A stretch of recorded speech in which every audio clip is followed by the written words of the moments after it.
RDC TV. O Rio Grande se conecta aqui.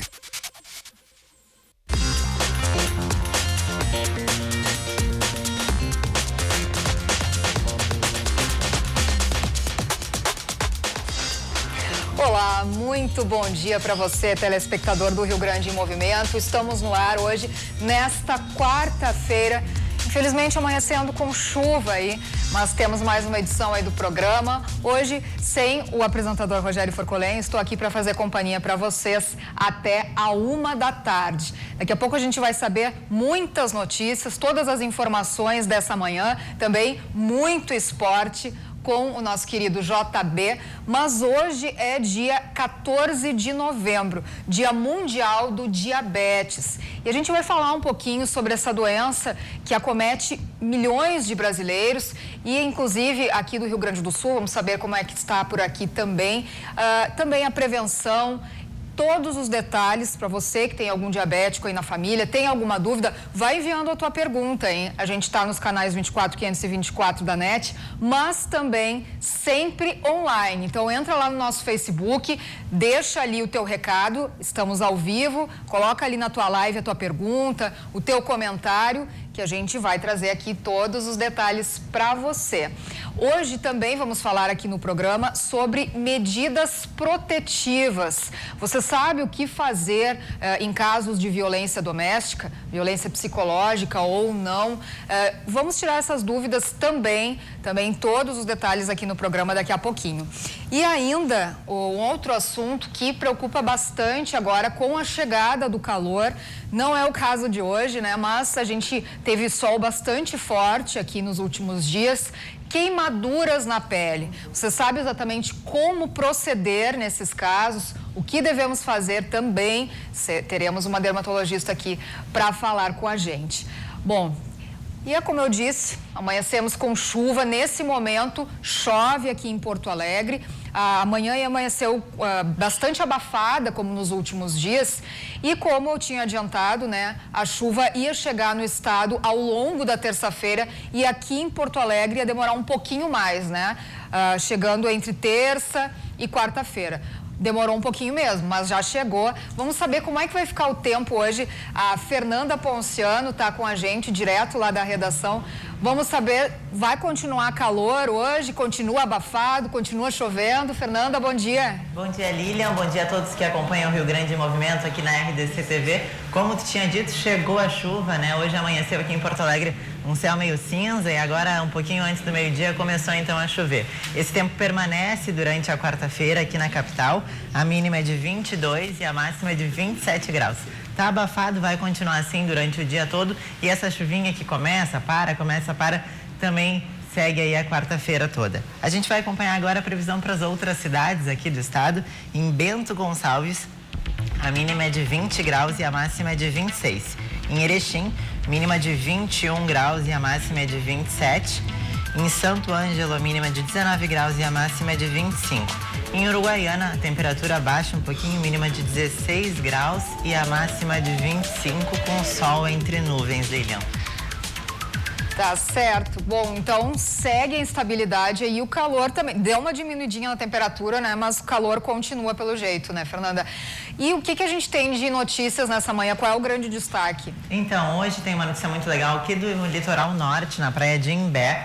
Foi proibido o uso de canudos plásticos, Lilian. Então, agora, a partir do dia 1º de dezembro, os estabelecimentos como restaurantes, lanchonetes, bares e similares não podem mais usar os canudos de plásticos, e isso para prevenir, né, e proteger o meio ambiente. Os canudos de plástico são substituídos por canudos biodegradáveis de papel ou reutilizáveis, Lilian. Tá certo, Fernanda. Daqui a pouquinho a gente vai trazer então mais informações, mais notícias aqui nessa manhã. Vamos para um rápido intervalo, que daqui a pouquinho a gente tem entrevista aqui no programa. Fica aí.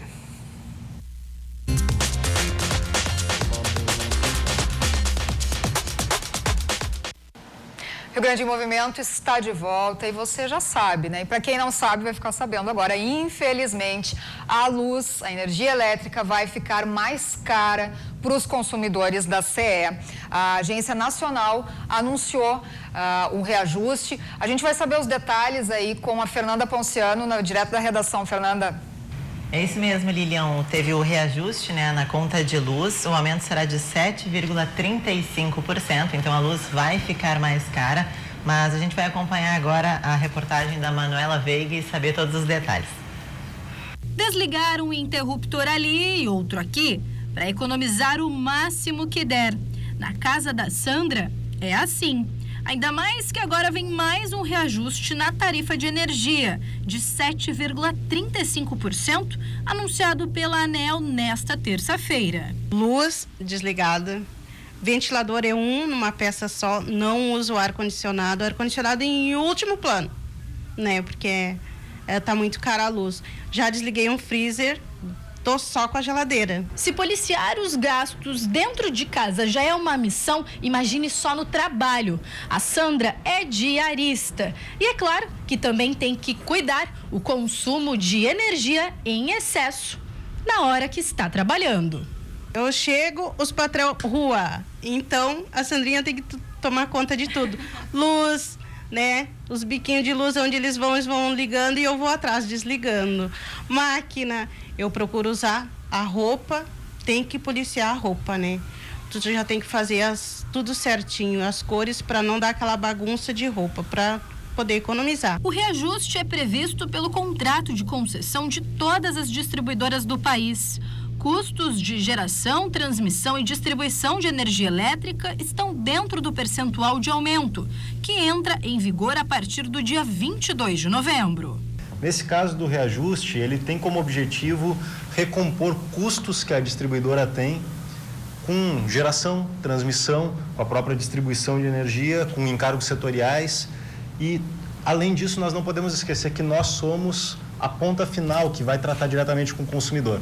Então, o consumidor ele recebe uma fatura, muitas vezes ele não se percebe que não é simplesmente a CED, a distribuição que está ali fornecendo os custos, enfim, dentro desta fatura há todos os custos que nós somos simplesmente repassadores. A variação do dólar e a hidrologia desfavorável foram fatores que fizeram com que a distribuidora tivesse que arcar com custos extras na compra de energia. Por isso, a própria geração de energia pesou no cálculo do percentual de reajuste. Toda vez que nós temos um período de estiagem muito grande, as energias mais caras, especialmente as térmicas, são acionadas e isso acaba vindo para a composição do valor da geração de energia elétrica.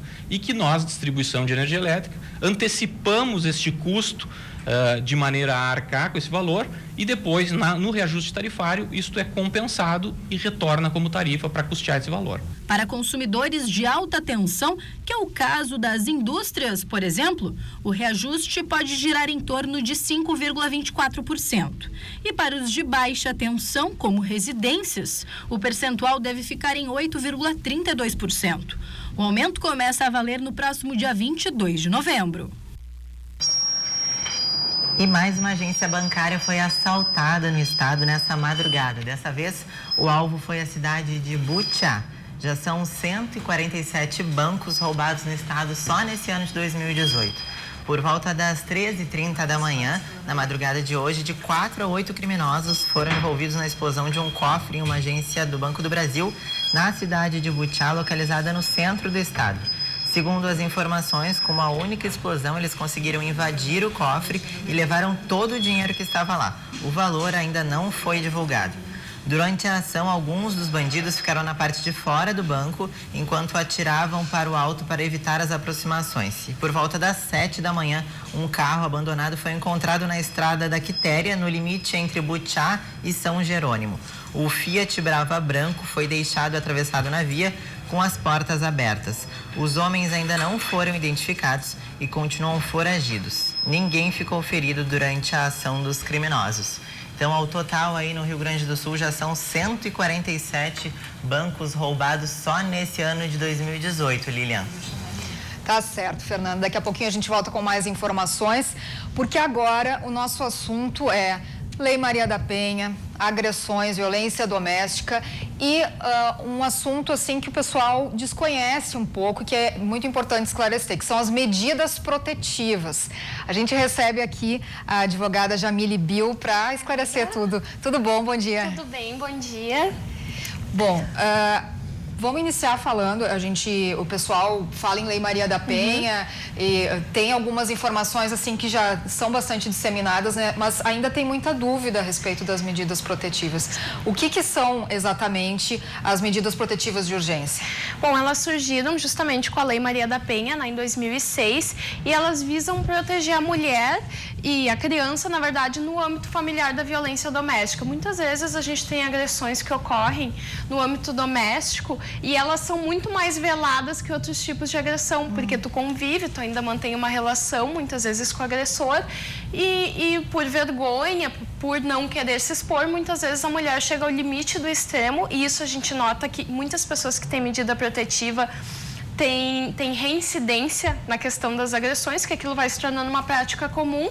Então, esse instituto veio justamente para proteger esse tipo de agressão, né?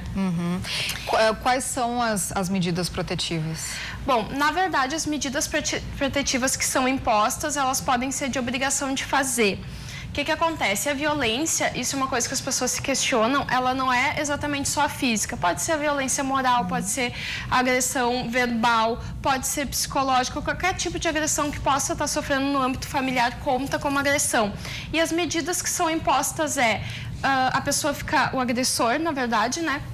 Ele fica impossibilitado de falar com a vítima, até mesmo com testemunhas ou pessoas da família, que, como uma forma de proteção, muitas vezes pode chegar ao ponto de suspender a visita de crianças e menores.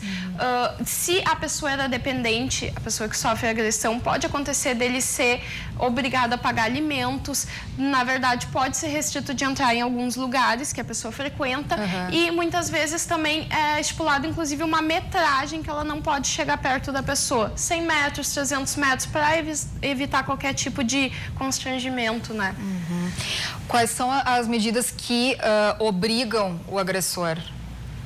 Que obrigam o agressor e as medidas também para auxílio e amparo da vítima?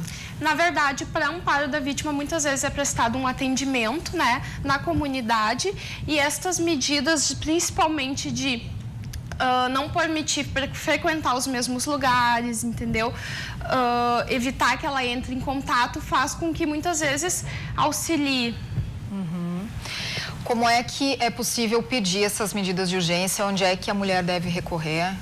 Assim, as medidas de urgência normalmente é em âmbito judicial, mas o mais comum que ocorre é via delegacia.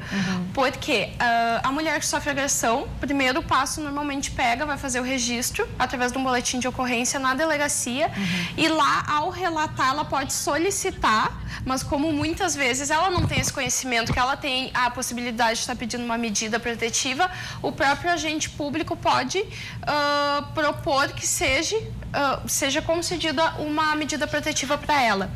É dado o prazo de 48 horas para o juiz e o Ministério Público se manifestar, mas quando fica evidente que já existe a violência, muitas vezes ela chega lá já com hematoma, alguma coisa, ela é dada liminarmente para que então a pessoa já tenha esse respaldo. Ela sai dali com a ordem, né, da medida protetiva e nesse momento o agressor não pode vir a estar se aproximando, né, sob pena de estar sofrendo alguma interferência policial, né. Certo.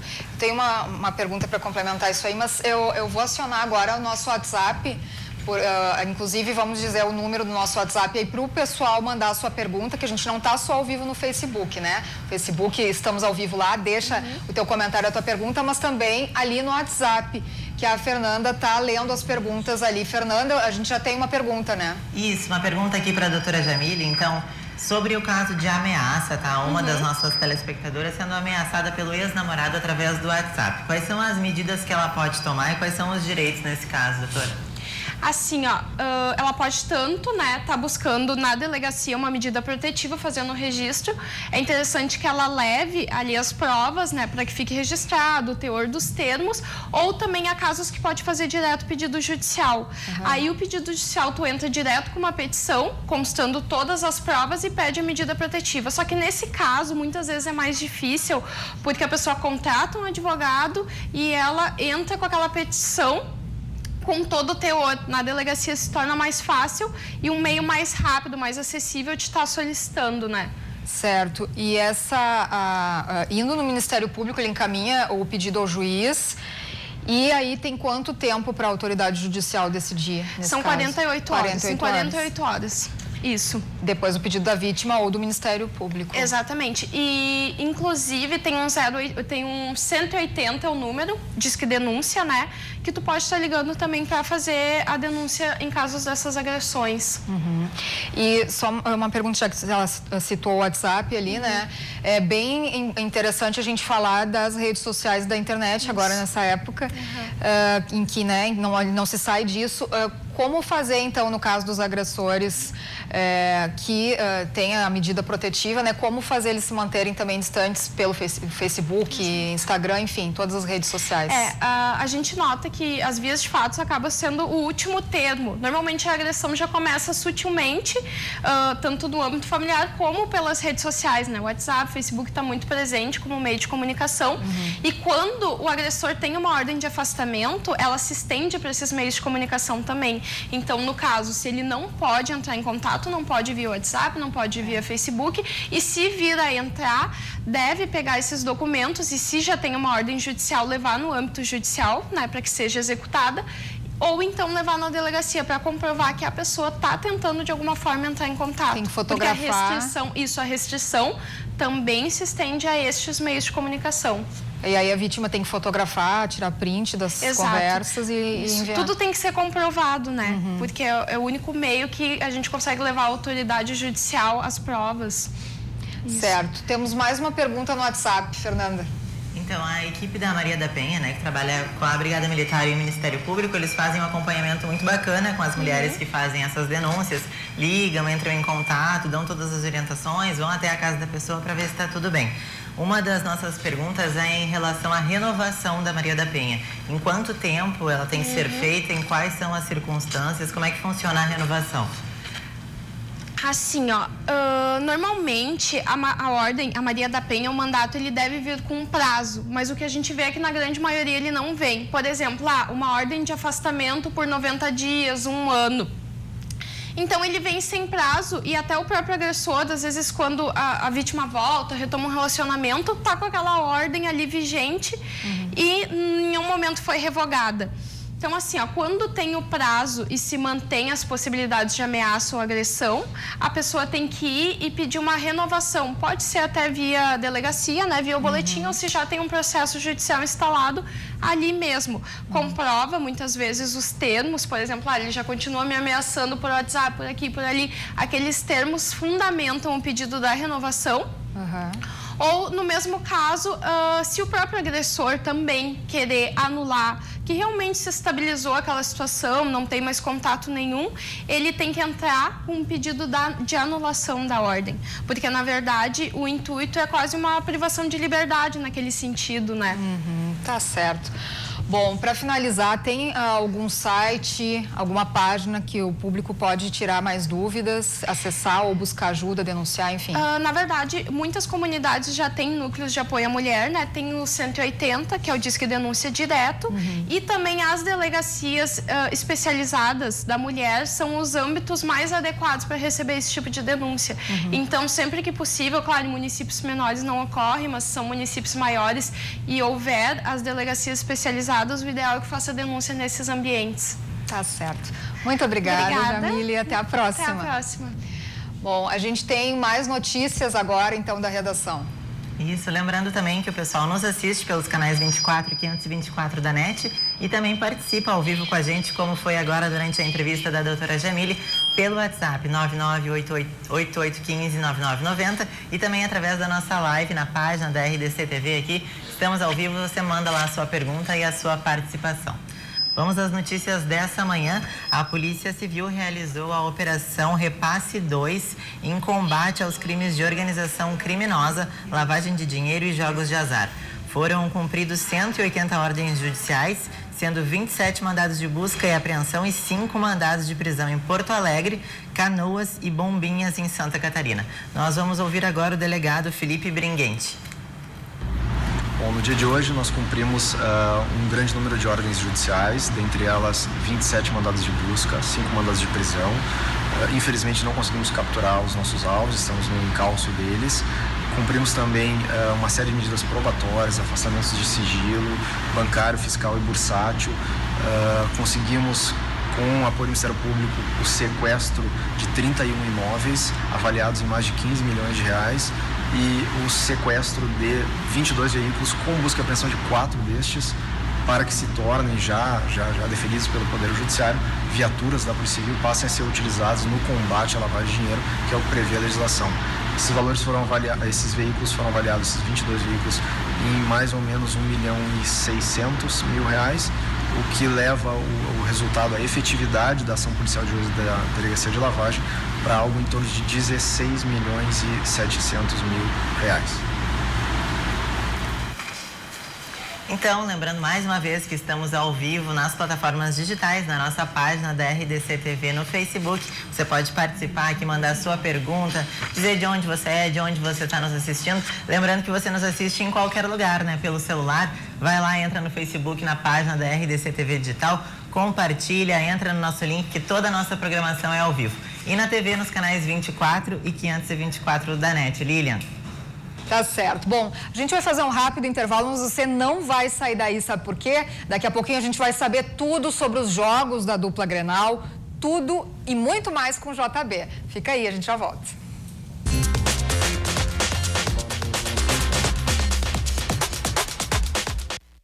Rio Grande em Movimento está de volta, chegou a nossa hora do esporte. Você que quer saber aí tudo da dupla Grenal, fica ligado.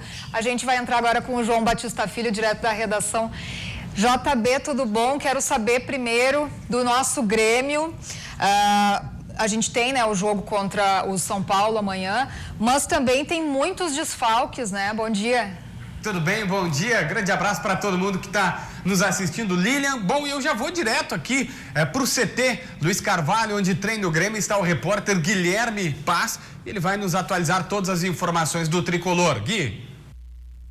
Treino fechado aqui no CT na manhã desta quarta-feira. O time está embarcando para São Paulo com mistérios na escalação para o confronto diante do São Paulo amanhã às 19 horas no Morumbi. O grande mistério é Luan. O atacante que vem se recuperando de uma lesão na coxa esquerda não treinou ontem e segue como dúvidas até momentos antes da partida. Renato tem a opção de colocar o jovem Jean-Pierre na função ou Cícero. E outra preocupação é na lateral direita. Léo Moura e Leonardo Gomes não treinaram ontem. Lembrando que o Leonardo Gomes vem se recuperando de uma lesão. Então, a opção mais provável na lateral deve ser mesmo Madison. Com 58 pontos e na quarta colocação do Campeonato Brasileiro, o jogo de amanhã é considerado de 6 pontos, já que o São Paulo ocupa a quinta colocação com a mesma pontuação.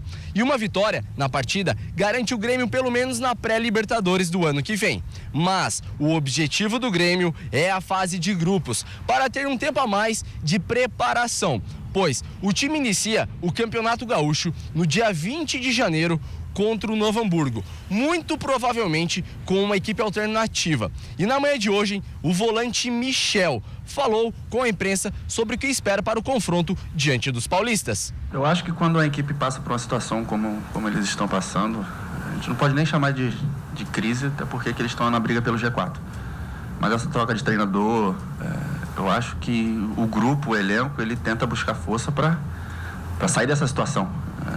Chega uma pessoa nova, um treinador novo, seja lá quem for, e eles vão querer dar resposta para se manter no time. E a gente sabe que eles vêm motivados, ainda mais contra a gente. E se falando desse confronto direto ali pela briga do G4, eu acho que vai ser boa essa partida.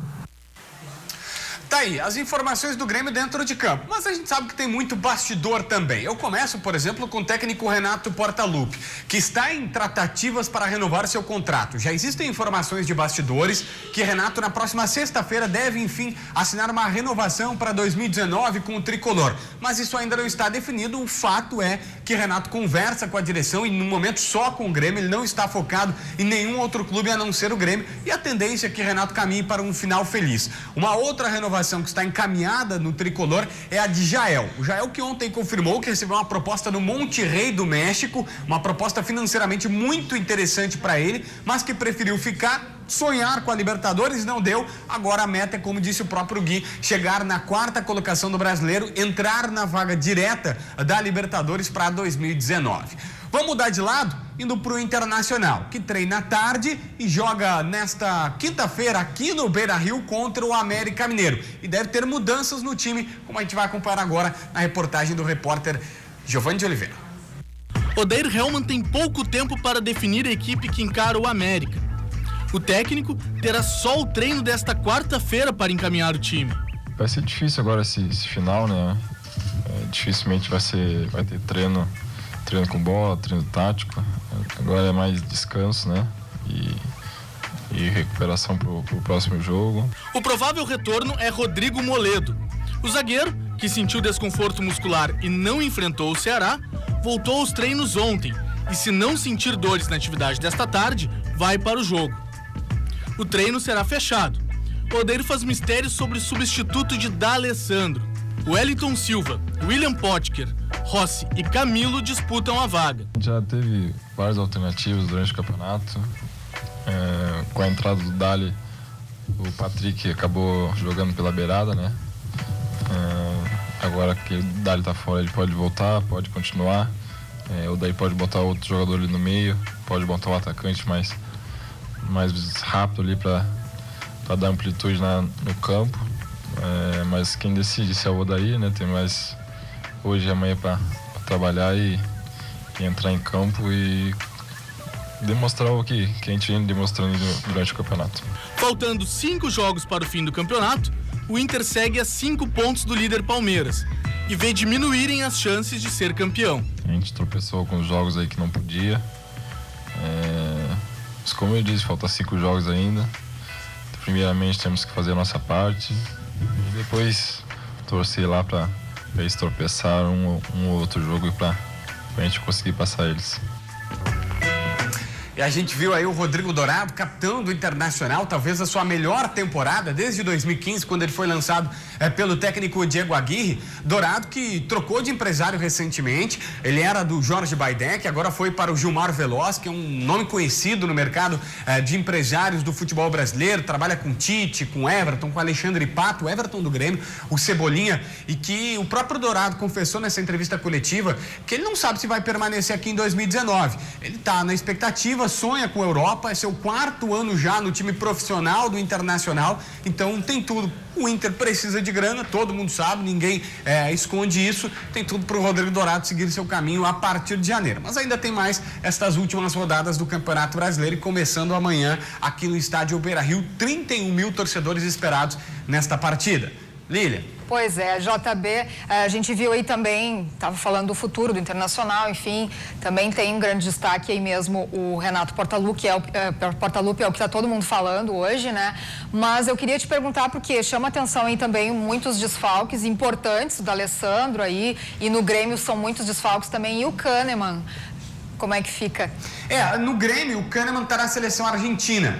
E aí o tricolor ele tem um pequeno problema aí, um dilema. A dupla de zaga titular, o Jeromel e o Paulo Miranda, ambos estão pendurados com 2 cartões amarelos. Então, se eles tomarem um 3º cartão contra a equipe do São Paulo amanhã, não jogam contra a Chapecoense. E o Kahneman está na seleção argentina. Aí o Renato teria que improvisar, quem sabe, um Marcelo Oliveira no setor defensivo, ou numa dessas buscar um garoto da base, que é um pouquinho mais improvável. No lado do Internacional, o Dali está pendurado por esse terceiro, está suspenso por esse 3º cartão amarelo, não joga na ponta direita, e aí é quase que um vestibular do Inter, né? O Wellington Silva, o Rossi e o William Potker disputam a posição nessa ponta direita. Acho, e pela leitura que faz, que vai o Wellington Silva como titular, mas isso não está confirmado. A gente viu na matéria do Giovanni que o próprio treino será fechado hoje à tarde aqui no estádio Beira-Rio. Mistériozinho do técnico Odair para esse jogo. Tá certo. Bom, obrigada pelas informações, JB. Até amanhã. Até amanhã, aquele abraço. Bom, gente, fica atento aí, porque no próximo bloco a gente tem uma entrevista para saber aí quais são os cuidados com queimaduras nesse verão, cuidados com a pele. Daqui a pouquinho. E também o Dia Mundial do Diabetes, que é nesse 14 de novembro. A gente vai conversar com a endocrinologista. Já voltamos.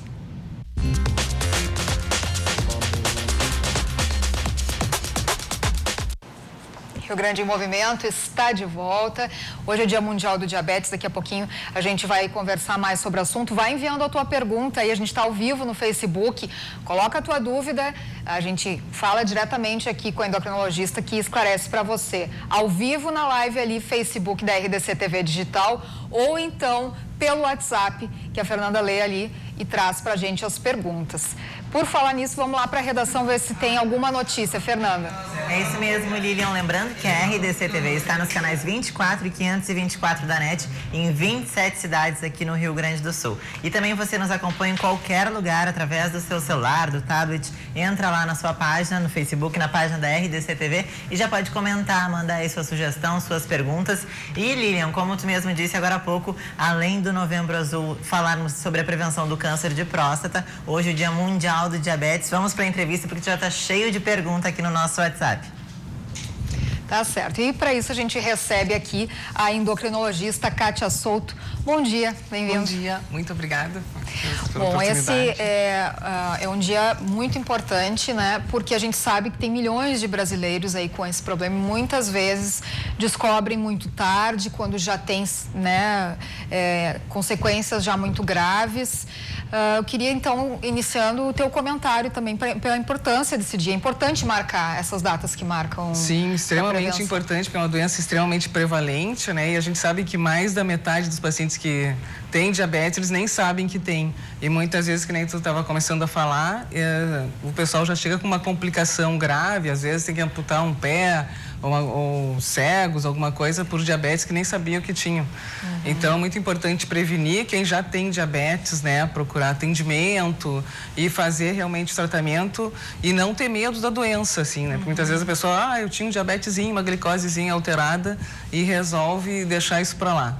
Né? O importante é enfrentar, tem tratamento, existe a qualidade de vida, não vai mudar se a pessoa fizer tratamento, mas se não fizer, realmente as consequências são essas que a gente fica sabendo, né? Bom, o exame de glicemia do jejum ali é o primeiro passo, né? Acho para a gente chegar no diagnóstico, mas não necessariamente se der alterado, não quer dizer que a pessoa está com diabetes. Não quer dizer, existe o pré-diabetes, né? Que é uma tendência de que a pessoa vá ter diabetes, que é uma glicose de 100 até 126, então a gente sabe que acima de 126 seria diabetes, já o diagnóstico, também a hemoglobina glicosilada, que é a média de vida da hemácia, então a gente consegue ver o passado do paciente, 3 meses até 4 meses, né? Então, também se faz diagnóstico com hemoglobina glicosilada. Mas a glicemia de jejum é o padrão. Às vezes até tem esses testezinhos, às vezes fazem campanhas e o pessoal vai lá, faz o teste de glicemia capilar, que é aquela picada no dedo, e ali já dá para ter uma ideia, não é para ter diagnóstico, mas dá para ter uma ideia. Então, acima de 100 tem que se alertar, né? 99 seria o ponto de corte, assim, né? Mas 100 já poderia, é uma tendência a ter um pré-diabetes.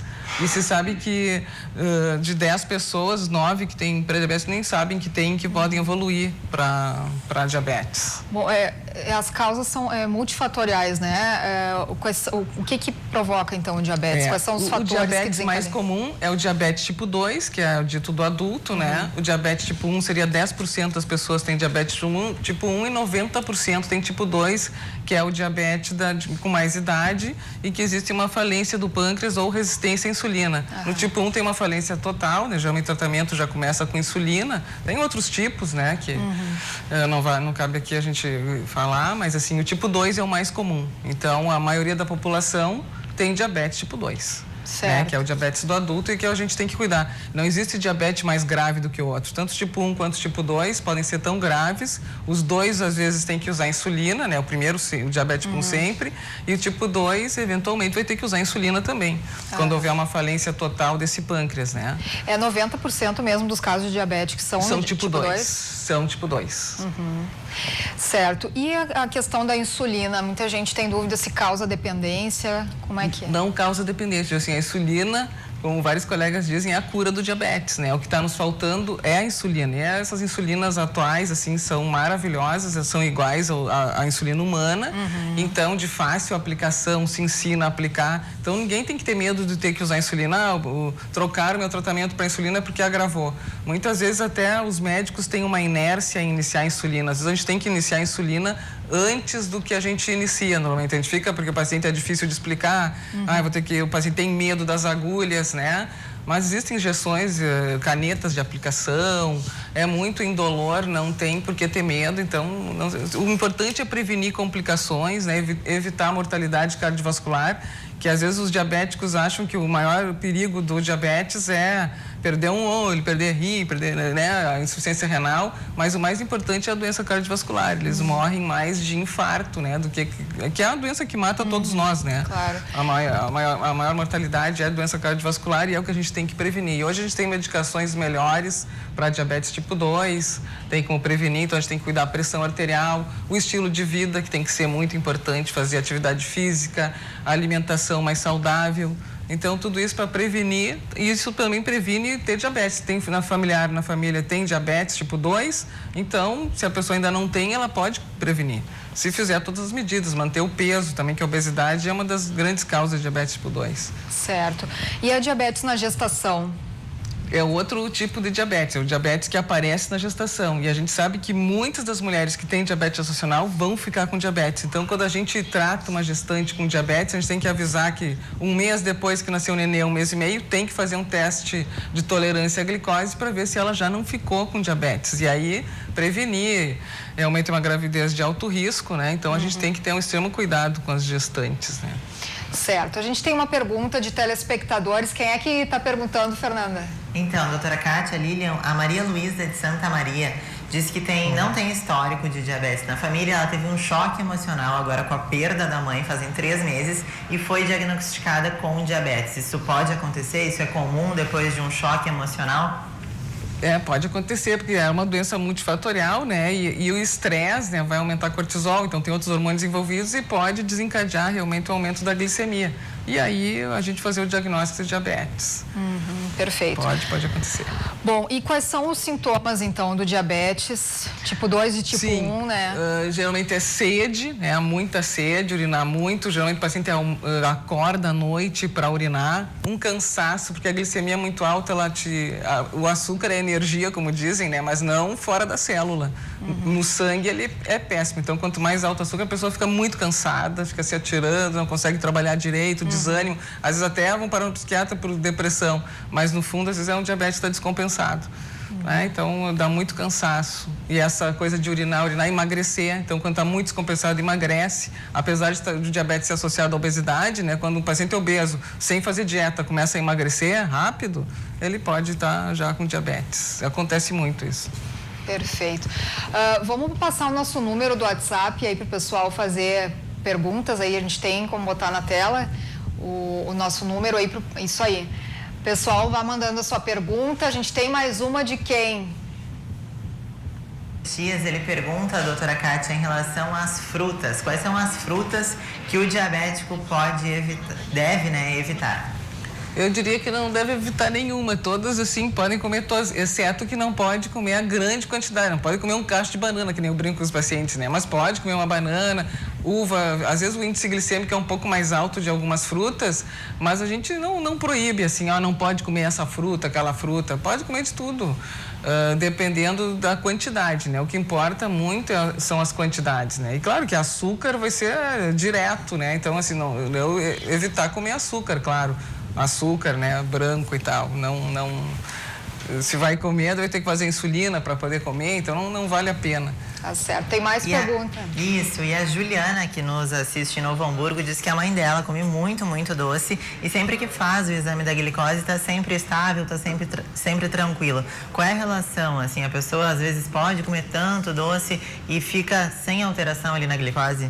Se a glicemia dela está estável, comendo doce, imagina se ela não comesse, ia ser muito melhor, né? Talvez até revertesse, quem sabe, né? Porque às vezes o pré-diabetes, por exemplo, pode ser revertido. Se a pessoa fizer exercício, dieta, a gente vê muito, né? Emagrece aí 10 quilos e até a glicemia que era 100 volta a ser 85, 88, né? E a gente tem medicações para evitar.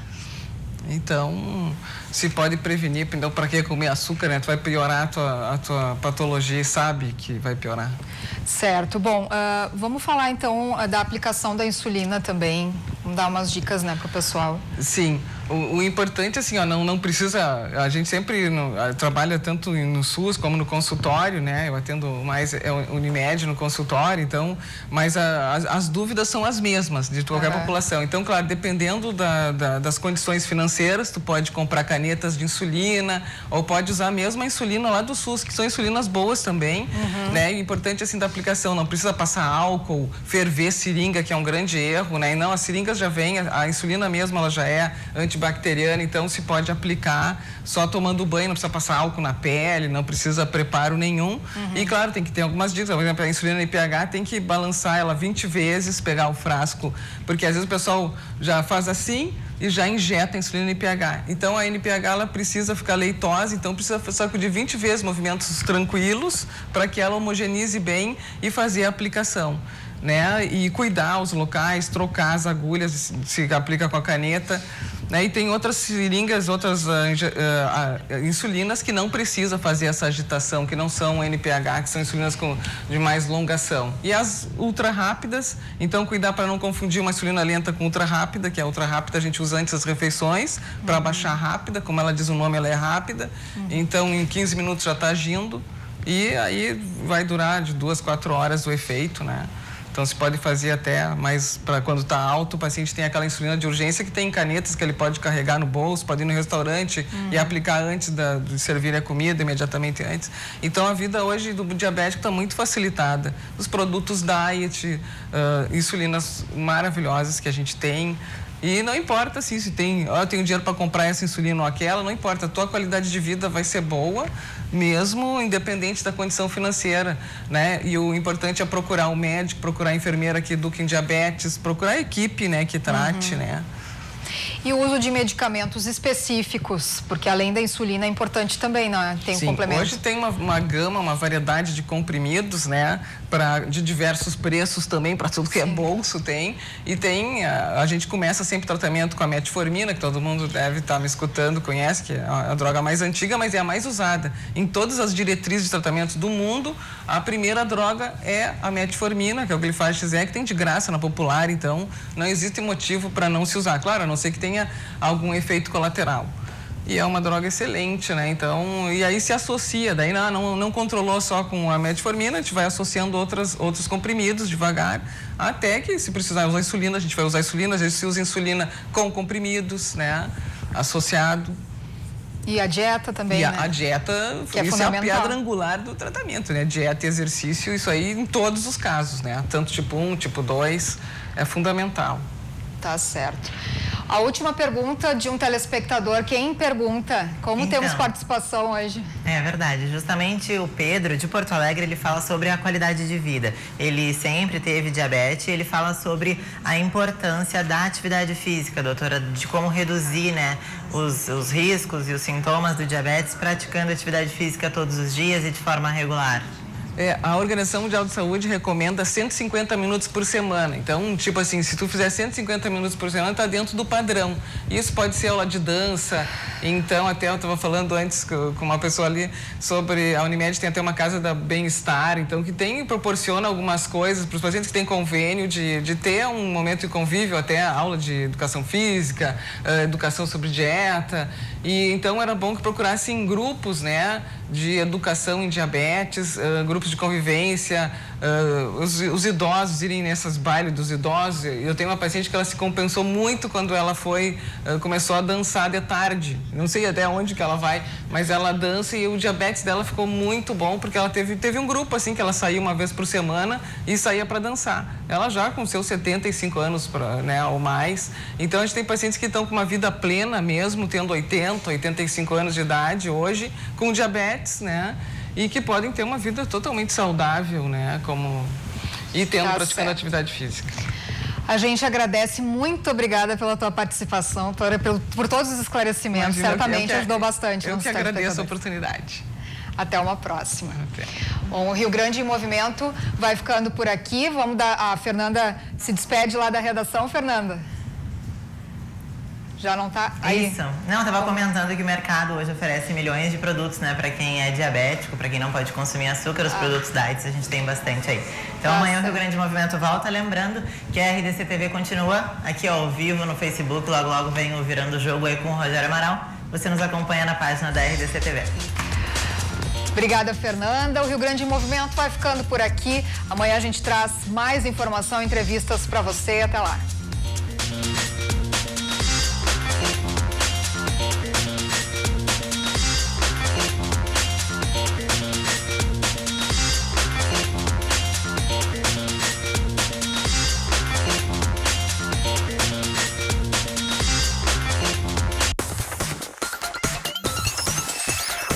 RDC TV. O Rio Grande se conecta aqui.